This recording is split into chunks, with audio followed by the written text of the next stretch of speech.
আসসালামু আলাইকুম রহমতুল্লাহ। কেমন আছেন সবাই? আশা করি আল্লাহর রহমতে ভালোই আছেন। আজকে বিশেষ একটি আবেদন নিয়ে আপনাদের সম্মুখে হাজির হলাম। ভিডিওটি বেশি বেশি করে শেয়ার করে দিন যাতে সবার কাছে পৌঁছে যায়। ইনি হচ্ছেন বোলপুরের কাশীপুরের মসজিদের ইমাম সাহেব হাফিজ আব্দুল আহাদ সাহেব, যিনি এখন ব্লাড ক্যান্সার রোগে আক্রান্ত। তিনার অত্যন্ত টাকা পয়সার প্রয়োজন, প্রায় 15 লক্ষ টাকা তিনার এখন দরকার।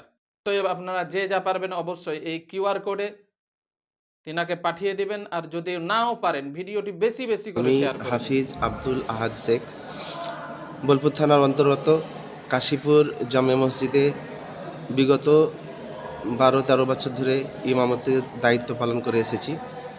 বর্তমানে আমি 2 বছর ধরে ব্লাড ক্যান্সারে আক্রান্ত। আমার প্রায় 80খানা কেমোথেরাপি হয়ে গেছে। তো বর্তমানে কেমোথেরাপি করার